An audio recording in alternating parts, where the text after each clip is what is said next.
This is my debrief video on our trip to Cape York. So what I wanted to do was share with everyone our main points of doing this trip. And yes, I've put it all in point form. I'm going to go through step by step what we did, how much it cost, accommodation, route, pretty much everything. So yeah, let's get underway. So I'll start off with the motivation of why I wanted to do it. I guess with motorcycles, all I've ever done through my life is race them. So that's literally been my enjoyment of motorcycles, is always the competitive nature. And then, I bought a couple of adventure bikes to play around with and enjoyed it. We'd just go out for 200 or 300k day rides, and then I'd start to do 400k day rides. And that was sort of me maxed out. 400ks, pretty much a 6 or a 7 hour day out on the road. Why don't we bloody do this? It can't be that difficult to do. So that was it. I just put the idea in my head, and we were just literally waiting for time to go and do it. I didn't know how I'd go riding a motorcycle for that number of days, but I'm going to go through first the bike and how I set it up. So I did a video on that. You can go back and look at that. We chose to use hard cases at the 11th hour. I just, for some reason, didn't like the way the soft bags I had bought, which were an eBay special.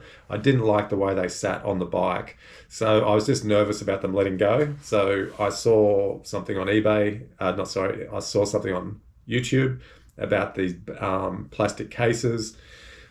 Now, would I do it again on the Triumph Tiger? Yeah, it was great fun, but the bike had some major shortfalls that I might go through a little bit later on.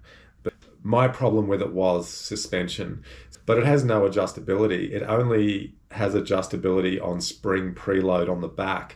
So by adjusting spring preload, putting more spring on the bike, all you're doing is making it a more spring active motorcycle. You have to balance that with rebound damping. So you can't just have more spring action. So every time you hit a bump, it's just going to spring back faster. You've got to be able to control that back movement with rebound damping as well. Since we've got back, I've bought a new bike, and there'll be a video that follows this. Again, in the video before we left, I sort of went through what we took. So we literally had one box full of camping gear, one box full of tools, tubes, also the tent in one box. Another one had food, drinks, cooking equipment, and then we had a soft bag mounted on top, which was basically our clothing, and I had that, so it was quick release, so we could pull up at our accommodation, undo 4 straps, take the bag into the room, and we were good to go, and the rest of the stuff was secure on the bike.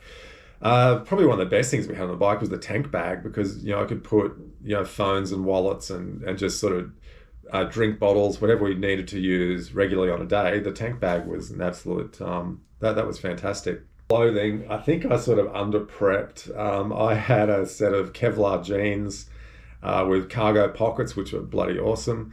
An eBay wax cotton jacket, which I loved, but it was a little bit short and didn't have any cuffs on the sleeve. So when you're going fast, I was just getting wind straight up inside my jacket. I dressed pretty lightly, so I literally it has a liner inside the jacket, so as we got into warmer temperatures, removed the liner and just had a t-shirt on underneath. And I basically took 4 pairs of jocks. I think I took 5 t-shirts, and I ended up wearing 2 t-shirts for the whole trip. I just kept showering in my t-shirts and drying them out, and I literally wore the one set of riding pants the whole trip. I did take another pair of jeans, and on our trip out west, it was quite cold, so I just wore those jeans underneath my riding pants, and I wore a couple of t-shirts underneath the jacket. I mentioned in one of our videos the nylon neck socks were fantastic. I bought them the last week before we went, and they were bloody great. We used them up until probably Hughenden, and then it was warm enough to not worry about using them from there on. In regards to helmets, I had a Cherbus adventure helmet.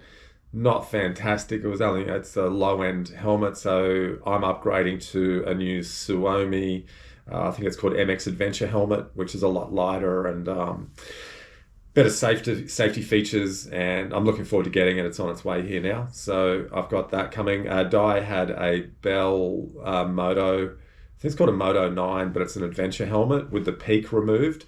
We found with the peak on her helmet, it would hit me in the back of the head just on our shorter rides. So we opted to remove that, and she had a tinted lens on her helmet.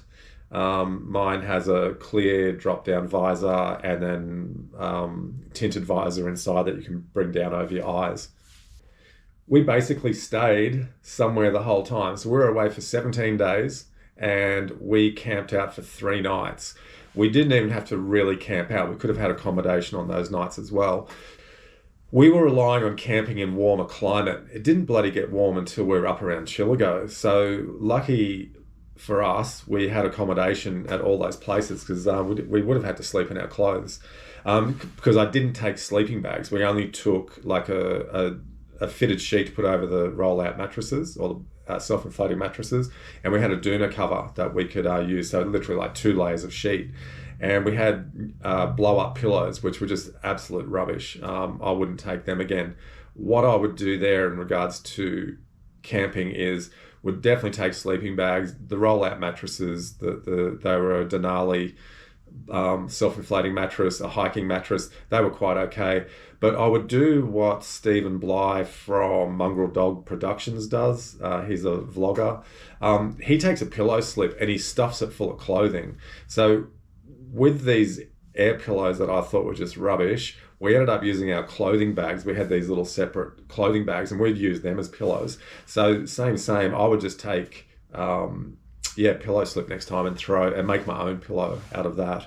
And definitely sleeping bags so that if you do get caught out, you'd be covered. The tent that you can see set up at Seisha was pretty much a $35 eBay tent, so nothing special. It worked fantastic, was quick to set up and pack up, and yeah, we were happy with that. Had a fly, never rained on us, so we don't know how waterproof it was, but we were happy with the tent, no problems there at all. Food. We ate twice a day, so we would generally ride for an hour to an hour and a half in the morning, stop, have a coffee, raisin toast, bacon and eggs, whatever we felt like having, we would eat. We would generally then not eat until the end of the day, so we'd ride through the day. We might have a snack at lunchtime, which might have been a muesli bar or something like that, but generally we would just ride through the day, get to our destination, sort of mid-afternoon onwards, hang out till about 5 o'clock, and then we'd eat at 5 o'clock, and we'd usually just have pub meals, so burgers and chips, or but because we're not eating much through the day, our calorie intake wasn't huge through the day, so we could afford to be a little bit lavish with what we'd eat at night time. That did cost us considerably, but there was 2 of us on the trip, so I'll go through the costings a little bit later and see where our food costs were. But yeah, we could eat wherever we went to. So wherever we stayed, there was always, a truck stop or a pub. So again, on a trip, I don't think I'd even bother taking food. If I was doing that trip again, I wouldn't take anything. We used our cooking equipment once. I made a coffee up at Seisha Beach and it was pretty shit.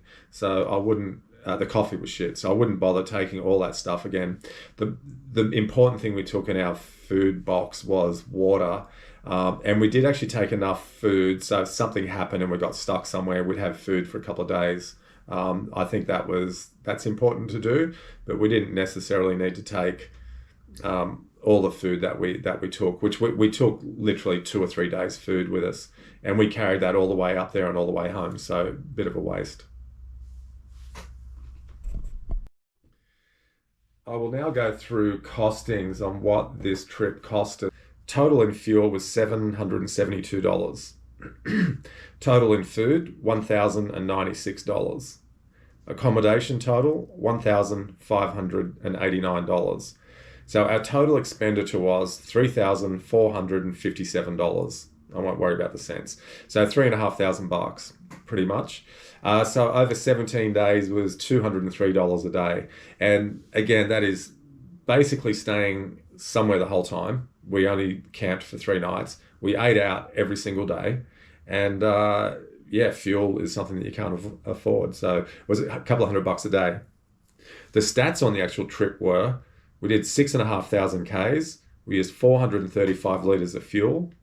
We rode for 71.5 hours. These vlogs have taken me nearly the same time to put the vlogs together, which is crazy. I think I'm up to about 45 hours now on production time doing amateur level vlogs.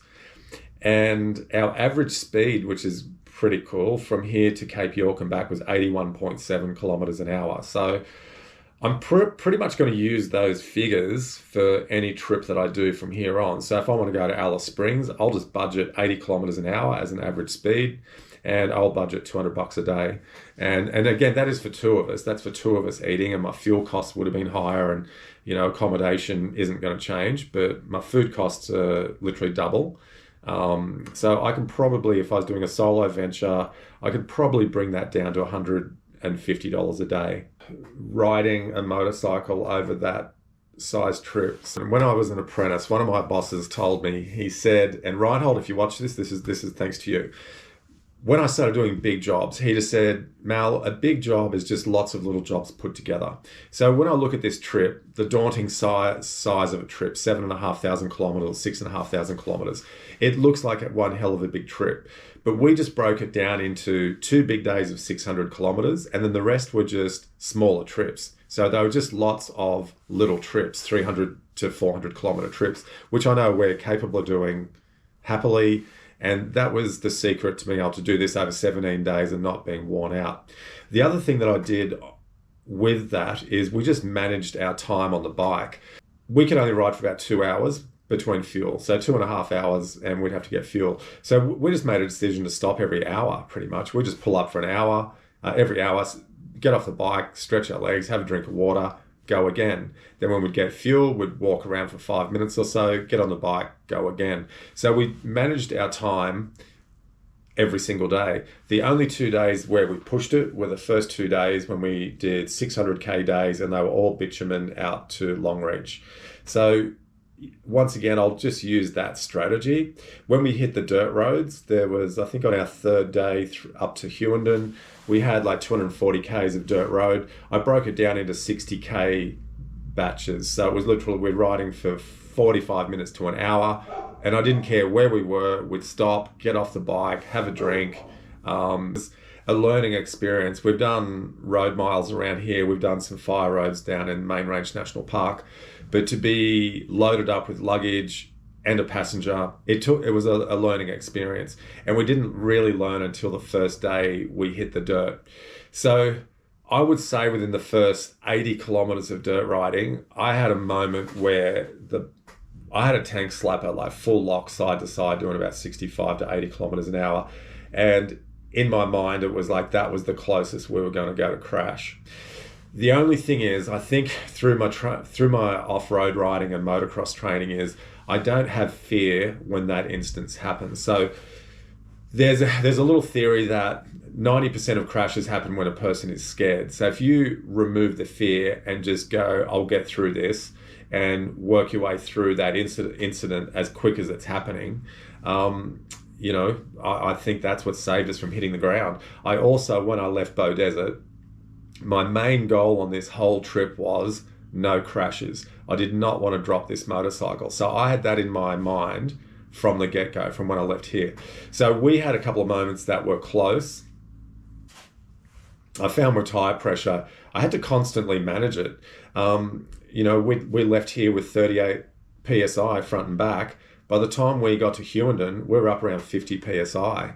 And then, you drop it down to 32, you ride again for a day, and it'd be back up to 38. So there was a lot with atmospheric pressure, the areas where we were, elevation, how long you were on the road for. These tire pressures vary, and it can really catch you out. So one big tip I'd say to people is, if you don't have a bike that has automatic tire pressure checking, which my new bike has, check your pressures. Probably an hour. Check them when you start your ride, and an hour or two into your ride, because they do creep up. I never saw them creep down except for overnight, but they do creep up through the day. So just keep an eye on your tire pressures.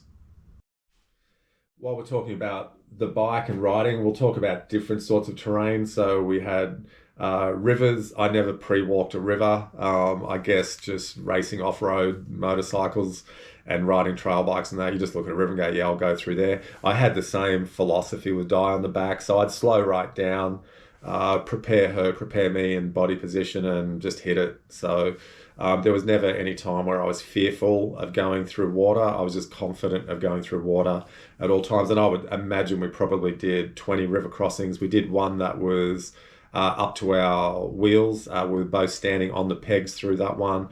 She was hanging onto my body. My body weight was again a little bit back, elbows bent, pretty much a motocross position, and just charged through the river and kept a constant throttle.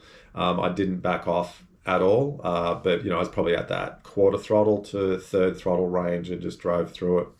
The next sort of terrain that was a challenge was soft sand. So I mentioned that one was soft sand. I would just I'd remain seated. I'd shift my body weight back, my upper body weight, which would weight the rear of the bike, get the weight off the front of the bike, and just charge through it. If you back off in sand, doesn't matter whether you're on a 100 kilo motocross bike or a 300 kilo loaded up bike, it was literally the same theory. You just keep the weight to the back of the bike and keep the throttle constant, and don't go for the front brake when you need to slow down. Just the bike will naturally slow down quick enough with a decel. So yeah, and then the next big challenge was when we first hit corrugations. And it was kind of cool because we worked our way into corrugations. We had little ones and worked bigger.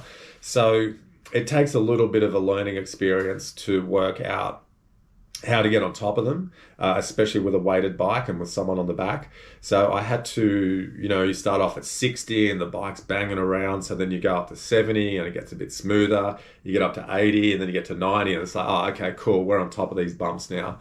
And you just keep the constant throttle. The only time where we get in trouble with that is when we would approach another vehicle, especially caravans. Caravans, their speed on those roads is less. So if we couldn't get a clear run around them, we would have to back off our speed, and that would then, you'd literally be looking for a smooth path on the road to try and get out of the big corrugations, pick a smooth path, wait for the opportunity to pass, and then just bang, get on it and get back up to speed. Funny enough, me sitting on 100 kilometers an hour or 90 k's an hour, I'd have four-wheel drives up my arse and wanting to get around me, and we'd have to just sometimes we would see them coming that quick behind me that I would just pull over and stop and let them go, wait for the dust to clear. Another thing I was doing, because of the dust up there, every time I'd have vehicles approaching me from the other direction, I would actually pull the clutch in and let the bike coast. So I would reduce the air intake into the bike, because the Triumph didn't have a pre-filter on it, so it has a paper filter under the tank, which is an absolute nightmare to get to. A reason why I sold the bike as well.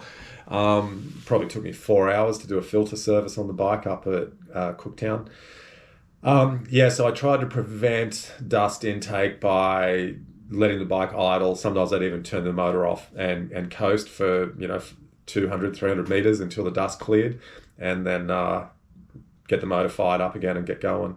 I actually tried to manage the dust intake into the bike quite a bit. Pretty much didn't have any. We had the issue with the battery. It was when we stayed in Mitchell. They had a frost that morning. It was -1 or -2. The bike didn't start. And I actually had one of those. I got it from 4-wheel drive Supercenter, like the box about that big. You can just put on your battery and jump start. So I had that with me. Just ripped the seat off, jump started, and the bike was good. It started again the next day when we were at Ilfracombe, just near Longreach, but I decided to put a new battery in just as an insurance policy, which cost me an extra $160. That was the only expense on the bike on the whole trip.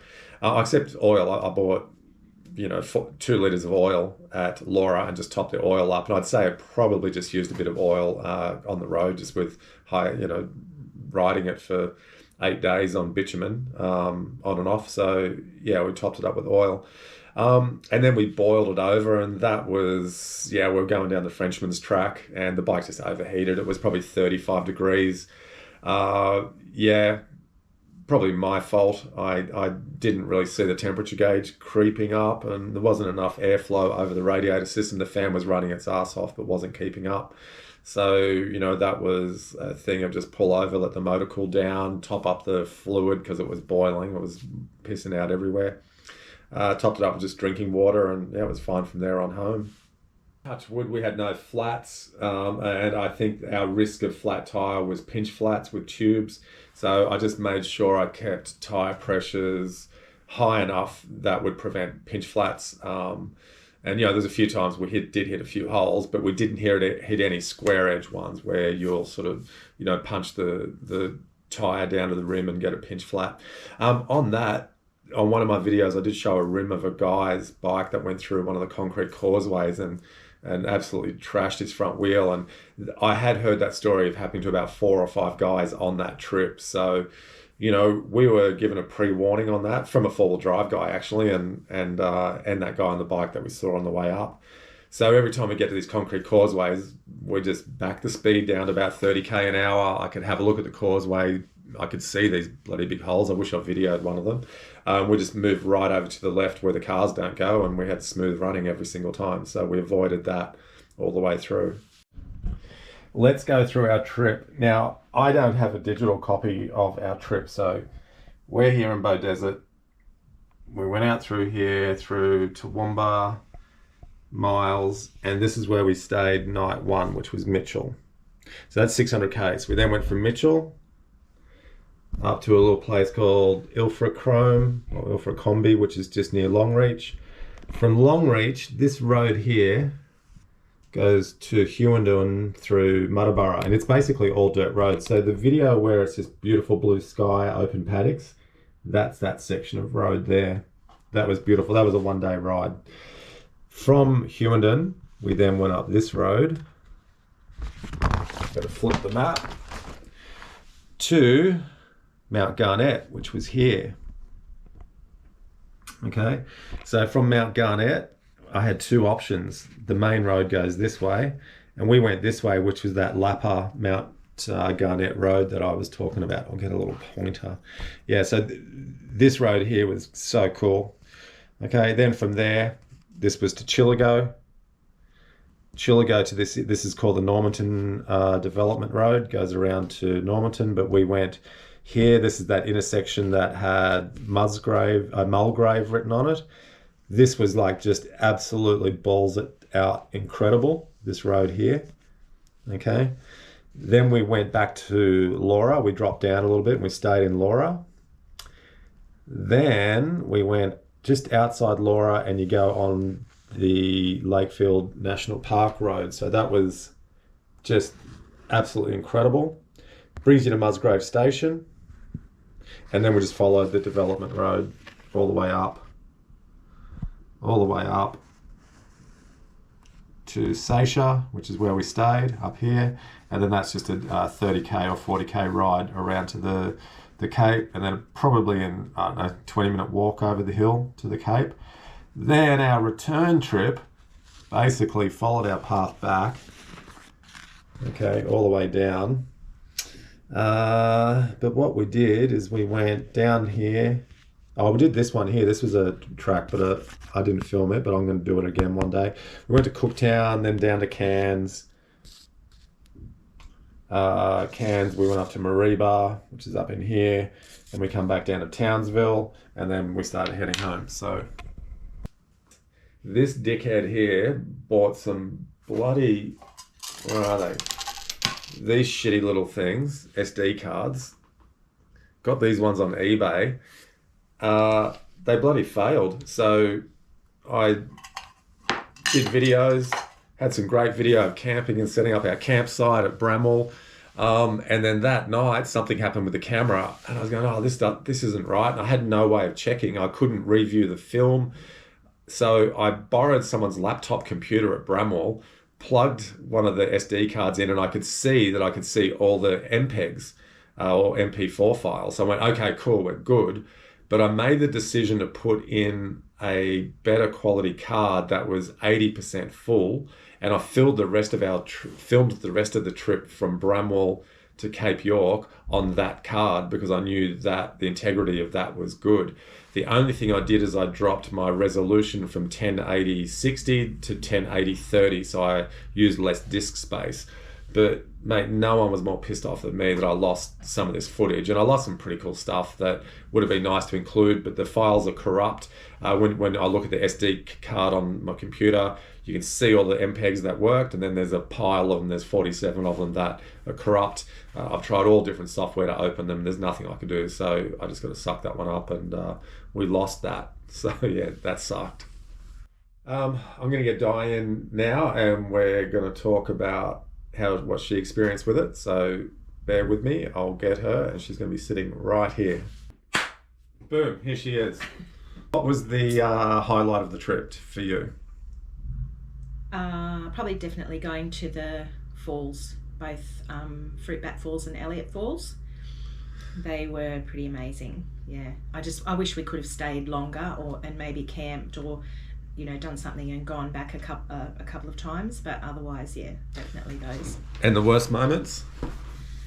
Probably that last bit of the road, going up to the tip, and then the development road where it was okay. The road itself was okay. It was just the dust and continuous cars and trailers and caravans, and just no break from that. It was just dusty and dirty, and probably the biggest thing out of all, not even that, was just you couldn't see, and it was a little bit sort of ooh. Did I mention at any time how good a rider I am? Yeah. How many times did I mention that? A few times, yeah. Yeah. So scale. So I rate myself pretty high, but how do you rate me? I would say probably an 8. Oh, come on. Where's the deficiency in the other two? No, well, only because I think sometimes you tend to not analyse and maybe jump in a little bit quick. Like river crossings? Because I'd mentioned that actually, that I don't stop at river crossings. Yeah. I'm just the person that likes to kind of stop and have a little bit of a gauge of how things are, but you don't do that. But, all that was amazing. Yeah, like, had we, gone the other way, we wouldn't have seen all that. And it was just, sure, it was, you think, oh, well, there's no one there. We probably only passed one other car, maybe, 2, I think, maybe. But, it was beautiful, all that water. I will say here, once again, Peter McAlpine, you're a bloody legend, because you gave us some alternates. We would have just left here and gone straight up. And we did the Chillago out through Mulgrave, Fairlight, absolutely beautiful. Yeah. The other really enjoyable part that I liked was from Mount Garnett, and on my map I actually had 2 alternate routes, and I literally just said, stuff it, we'll go this way and have a look. And that was probably one of the best parts of the trip. I would actually say the whole thing from Mount Garnett, Chillago, Laura, Lakefield to Musgrave Station was probably one of the best parts of the trip. Riding wise, we saw bugger all cars. The scenery was incredible. There was nothing stressful for us. There was a few river crossings again. I just charged them and went through them. But that was definitely good. And thanks, Pete. Bloody legend, mate. So what about being a Pillion rider for that long? Because I gave you plenty of opportunity to pack your bags and go home.